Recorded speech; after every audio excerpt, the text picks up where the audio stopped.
John C. Koss had a childhood like many other enterprising youths, selling lemonade at a small stand in front of his Milwaukee home. Experiencing dynamic growth after World War II, like many northern cities, Milwaukee became a powerhouse of both brewing and manufacturing. With the rise of industry came the promise of goods and jobs, and population growth soon followed. Milwaukee became a bustling thoroughfare for people from all over. But it was in the predominantly African-American communities where sweat and soul, combined with newfound affluence, gave birth to a musical movement. Local jazz clubs and juke joints attracted legendary talents like B.B. King and Ella Fitzgerald. They brought big audiences with them. As John Koss grew older, he became enamored with the fresh sounds of this new music. Koss also found that he had a knack for working with electronics. With his company, he would initially start in a radically different direction, though it would inevitably end that John Koss's love of music and his hobby for tinkering with electronics would come together. It was this combination of passion and talent that would produce a product that would revolutionize the music industry forever.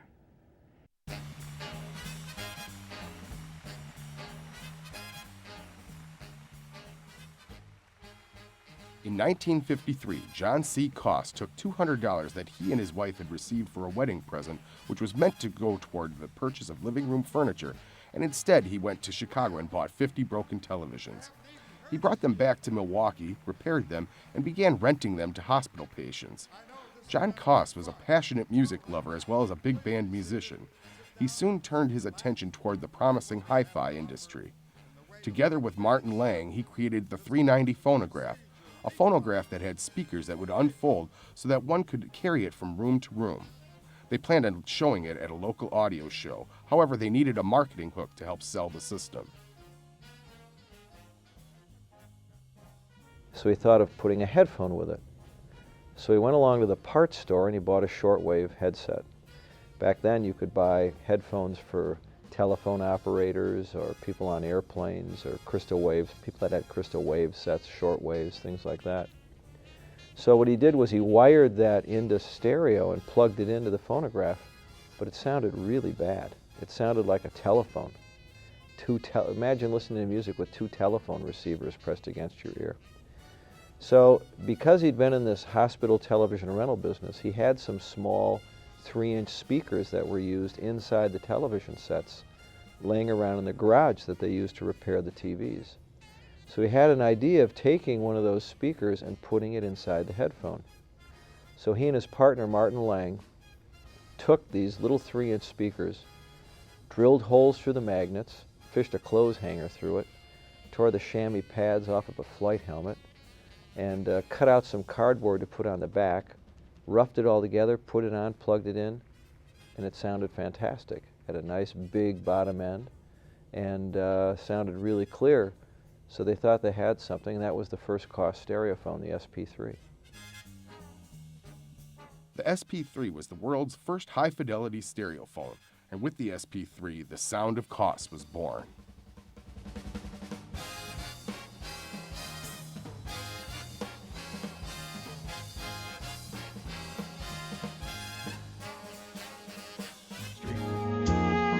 Up to that point, you just had communications phones, which were very, very thin, like listening to music on a telephone. And these came in and boom, big, big, big bass pound. And there's something called an East Coast sound, which tends to be a little less bass and a little more treble. And then there's a West Coast sound, which is basically a lot of boomy bass and a little less treble. So ours, being from the Midwest, is sort of in between. So we've always had the sound of Koss, which people thought was very pleasing. And so they recognize the sound of our products, and people who've had them over time continue to come back to those products. Koss did not stop their innovations with the SP3. They wanted to continue perfecting the sound of Koss, striving for nothing but the best in quality. The first headphones were prone to speaker blowout. Koss created the first ever blowout-proof driver. Koss continued from there by creating the first quadraphone, as well as a high-velocity element that reproduced all 10 audible octaves. Koss then decided to go cordless by creating the earliest infrared stereophone. Koss was always at the forefront of innovation. If you go back, you'll find that we had the first electrostatic stereophone. and that was the ESP6. We also had the first self-energizing electrostatic phone, which was pretty complicated. Martin Lang was responsible for that. Instead of a dynamic element moving the air, you've got two plates, and you have electrostatic electricity that goes between those plates. And what makes that really good is that there's no distortion. The cone doesn't get out around, so to speak. So it's the best, most accurate type of sound that you can get. We have an ESP950 still in the line today, which is an electrostatic phone, which we can't measure the distortion on it. All we can measure is the residual distortion of the test equipment. Koss has always been known for their high-quality stereophones, such as the ESP950. But high-quality advertising has also played a critical role in Koss's success. The billboard located right by their headquarters on Port Washington Road in Milwaukee continues to be a benchmark in Koss advertising. The original billboard was back in the 70s. You may be familiar. It's just a circular, smiley yellow face. That was sort of a big logo in the 70s. So I think it was 1971 or so. We put the smiley face on the billboard and said, "Ever wonder why he's smiling?" and just left it that way for about a month. And then after a month, they just put the headphones around the smiley circle and just put Koss stereophones. So that's kind of where it started, and then it just became a very popular billboard. Everybody awaits it. You don't believe how many people send us ideas every day in the mail, and so it's just something people really enjoy. The people in the community feel as though it's their board, which is kind of nice. They like to see what's coming up next, and we've tried to change it every quarter to 6 months with another fun expression. It really shows what a fun business it is to work at. It has always been important to the Koss company to not only be liked by the community, but also to be involved as part of the community as well. John C. Koss was an entrepreneur, and he liked to encourage free enterprise. He did this by supporting junior achievement as well as many other organizations. One of these organizations is the Medical College of Wisconsin.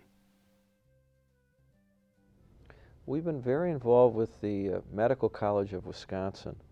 In fact, we created the Koss Auditory Center for Research and Treatment there. And it's also the backbone of the cochlear implant program. And we were very interested in that because of noise in the home and possible hearing damage that could come from noisy environments. So we're always very concerned about that.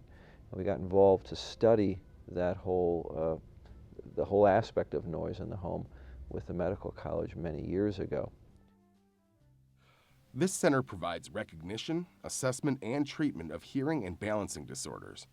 It also serves to help protect people from hearing loss. The Koss company also makes people hear in a different way through their record label. We set out back in the late 80s to record classical music. We have a classic, it's Koss Classics is the name of the label. We wanted to record underrepresented symphony orchestras in America playing music at the time that wasn't really available. Most of the CDs that were coming onto the market were really recording more popular tracks, and a lot of the music that I had some interest in, and certainly they had some interest in here in Milwaukee, was not represented. So we thought it'd be a great opportunity for us to get involved and create a record label. In addition to their classical recording selections by less familiar groups, Koss also teamed up with the Beatles to make a very special stereophone. Well, the Beatlephone was a funny project. That was something where he actually went overseas and met with them. There is a board in the back of Michael's office that's the original drawing of the headphone with all the signatures of the Beatles on it. So he went over and got that permission to do that and paid the license to do it. It was a powder blue headphone, and in the end it was it was not a success. So we changed it and then made it a different color and put some pennants that like Wisconsin pennant, college pennants on it. Still didn't sell.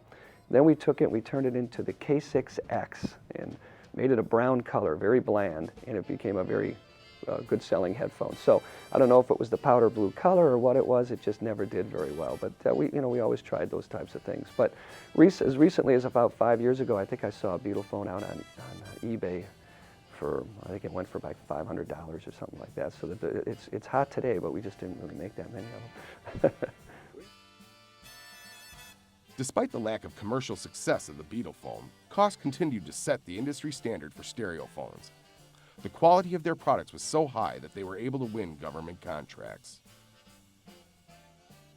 Back in the, I think it was the late 60s was the first time we were invited to place the Pro 4s onto the original Air Force One, which I call it original, it was a 707. I think that was during the, I believe that was during the Nixon administration. And then when the plane was refitted into a 747 configuration during the Reagan administration, we again were asked to quote and put together a package of the Pro 4 AAA at that time, which went into the Air Force One.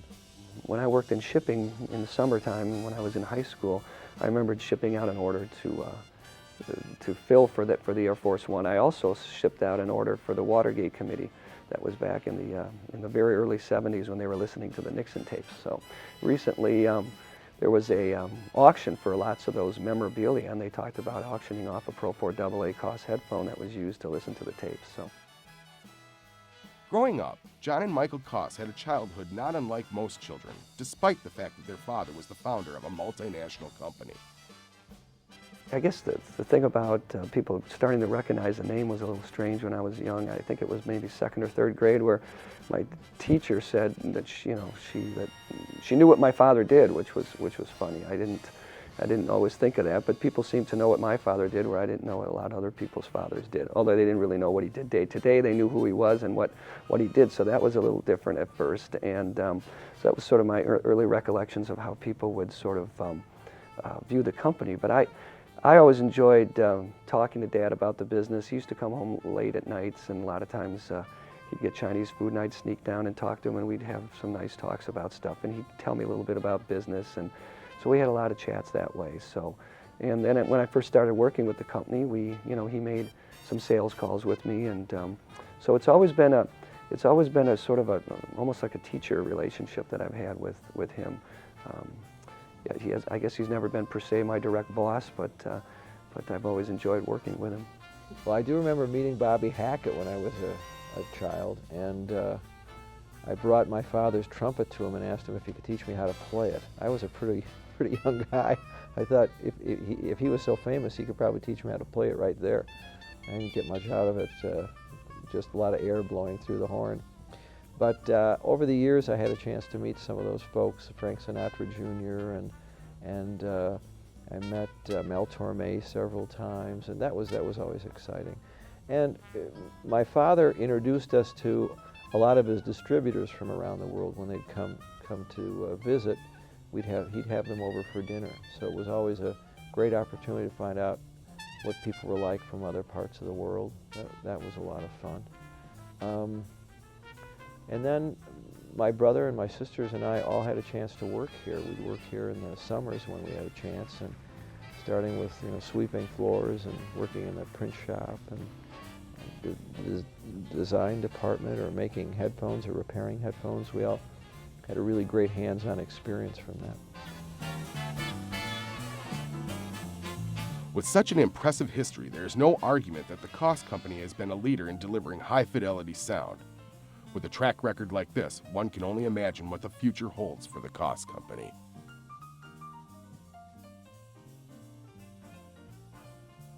Well, right now